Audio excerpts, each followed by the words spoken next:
There is this video I've come across, very interesting video. I want us to watch. I will be back. I hate to break it to you, but Europe is the source of every evil. If you're not convinced, let me read the numbers for you so you could gain a perspective. When European colonizers discovered America, how do you discover a continent that was home to 80 million native Indians? When European colonizers invaded, occupied, and attempted to colonize America, they killed 56 million native Indians. That is close to 90% of the original population of the people, the original people of America. 56 million. When Europeans colonized Australia, they annihilated 90% of the Aboriginal people living in Australia. In World War I, 40 million people were killed by Europeans. In World War II, 80 million people were killed by Europeans.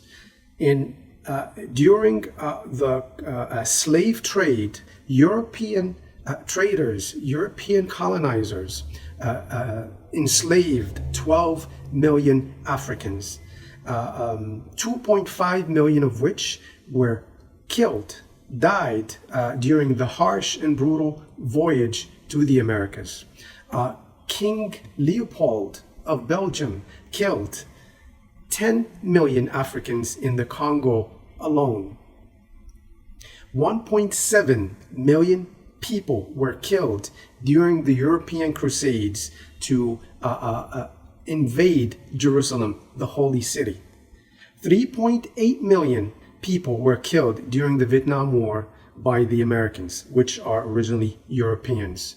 250,000, that is 250,000 civilians were killed by Americans, which are originally Europeans, of course, when they dropped 2 bombs on Hiroshima and Nagasaki in Japan. 3 million Algerians were killed by the French during the French occupation of Algeria. 3 million Muslim Algerians were killed in Algeria during the French occupation of Algeria. 750,000 Muslims were slaughtered and killed in cold blood in Libya by the Italians when they occupied Libya. 4.5 million Muslims were killed by the US during their unjustified war against different Muslim countries from the Middle Eastern region. Europeans have killed more people than the flood of Noah. Europeans have killed more people than natural disasters. Europeans have killed more innocent people from all around the world than anything else and anyone else. And then they come and they call every single nation and every single resistance, lawful resistance from every single nation that has fought back against their tyranny, against their occupation, against their oppression, and against their invasion, and against their attempt to enslave these people. They call these resistant movements and lawful resistant people terrorists, barbarians. The native Indians were called barbarians. The same goes for the Aboriginals of Australia. And the same goes in South Africa, by the way, which I forgot to mention. And by the way, Israel killed 1 million Palestinians since 1947. 1 million Palestinians were killed by the European Zionists who came from Europe to occupy Palestine. And they made 7 million Palestinians refugees outside Palestine, and there are 7 million Palestinian refugees still living in Palestine today, 2.4 million of which live in Gaza. And by the way, all 2.4 million Palestinians living in Gaza are actually refugees who have been displaced from different parts of Palestine, during the Israeli genocidal war and occupation that has lasted for 76 years. And then they dare call the Hamas resistant movement, the lawful resistant movement, Hamas, terrorist. They have called every single resistant movement all around the world terrorists, rebellions, barbarians, fanatics, Islamists, extremists, just because they fought back against the tyranny and oppression of these colonizing countries, these Western colonizing countries who attempted to colonize their countries, invade their countries, occupy their countries, exploit their resources, enslave the nation of these countries. Every time we fight back against their tyranny and oppression, we are called terrorists, we are called fanatics, we are called Islamists, we are called barbarians, because we want to live the same way they live. We want to liberate our country. We want to liberate our families from the shackles of enslavement of the violent, aggressive occupier. It is shameful, really, because millions of Americans and Europeans, believe the crap that is told on Zionist media in America and Europe, and they continue to push their agenda and spread their lies, as if Muslims do not have the right to exist, as if other nations do not have the right to exist. Only Europeans have the right to exist. And this derives from their hateful, racist, discriminative mentality, which they have adopted from their Bible, by the way. If you read the Bible, you'll understand that this is not a book from God. It has enticed violence. It has enticed racism. It has encouraged these Zionist Europeans to continue to enslave other nations, to continue to belittle other nations of different races, different colors, different religions.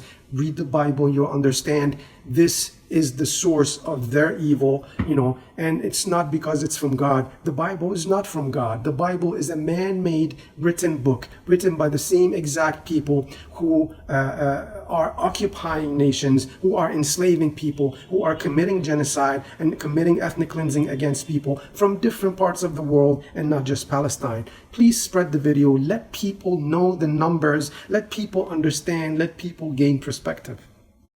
In Africa, if you are a resistance, they will identify you, or they will tag you as a dictator. That is how they tagged African leaders who tried to resist the oppression and also resist the colonial ideologies. If you try to resist their power, if you try to resist their policies, if you try to resist everything about them, you'll be tagged dictator. Now I want to let this make sense, because these Western countries has been causing atrocities around the world. They come to your country, destabilize it. You'll be sitting here somewhere. Most countries that Western countries has attacked will be sitting there somewhere. Then these Western countries, so-called NATO and all these military powers they have, they will take them, come to a country, accuse the leader of maybe manufacturing nuclear weapons, and they will go there, attack them, destabilize the country, and when the people become desperate, you destroy their economy, and most of them move from their countries and come to your country. Then now you call them illegal immigrants, and you will be fighting for them to leave, like what is happening in UK at the moment. Even though there was one African, they said he has killed 3 kids, which is very sad and unacceptable.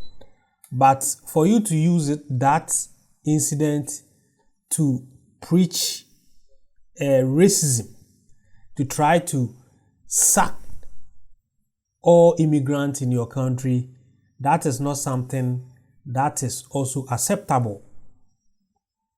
Let me use Libya for example. Libya was doing so well. I'm using Libya for as example because Libya is what I have witnessed myself in Africa. Libya was one country which was doing so well. economically, they were not taking loans from any Western countries. They were rather giving loans to most of African countries. Their leader, who is the late Muammar al-Gaddafi, had vision to make sure African countries won't depend on foreign loans to survive, which these foreign loans has become slavery in its own form. The foreign loans these African countries are taking will run these countries in debt, and they will end up taking all their resources to settle these foreign loans. So Muammar al-Gaddafi had built Libya to extent that many Africans were even moving there to seek for greener pasture. I know majority who were doing so well in Libya. But what happens? NATO came there, destroyed this country, destabilized it, killed their leader, and now the country has been destroyed. Their economy has been destroyed. The country has not recovered from the atrocities NATO has put on them. And in few years' time, we will be here, and the Western countries will be blaming Libyans for not doing enough to develop their country. We will be here. Some has happened in many countries. In Africa, they took their ship, came to Africa, enslaved people, colonized people for 400 years, and after they left, they set up their systems here. They destroyed African culture, they destroyed African religion, they destroyed everything that will make us believe in ourselves. They made us inferior. They made us worship the white God. They stripped us naked. And at the end of the day, Africa hasn't been the same again. And what do we hear? They tell us we are the cause of our woes. Yes, our leaders are corrupt, but the system that you have put in place, the systems that you have put in place, called so-called democracy, that systems allow corrupt leaders to be ruling us. So-called democratic systems has run African countries to accept corrupt leaders because only those who can afford to contest for president are the corrupt ones who has amassed money on themselves. They are the ones that can compete in presidential elections. If you don't have money, you cannot compete in African presidential elections. And these Western countries will turn around, come and sponsor somebody whom they think if you come to power, we can control you. They will sponsor you for you to be able to win the election, and later they will be telling other Africans that your leaders are corrupt. That is something that Africans need to wake up from. We need to liberate ourselves from all these tricks that they are playing us. Now, majority of Africans has accepted that our leaders are our problems. But what they don't know is those leaders you are blaming has been planted by the same Western countries that you hail them. Those leaders you are accusing of being corrupt, and they are the cause of African problems, were planted by the same Western countries that you think they are, how should I, I don't know even how to put it.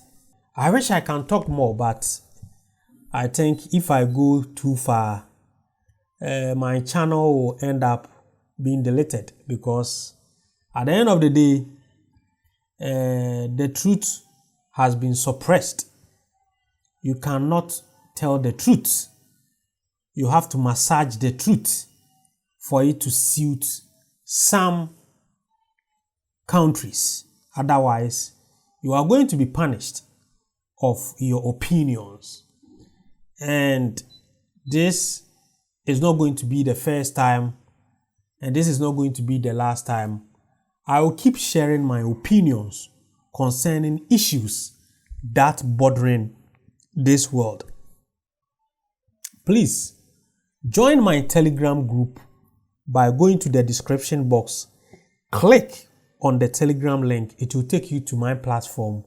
Join us for us to discuss about the well-being of Africa and Africans in diaspora. If today is your first time coming to this channel, then don't forget to subscribe to this channel and turn on the notification button so that anytime I upload any great content, you will be notified. I'm always your guy, De-Graft Amoako. Thanks for watching.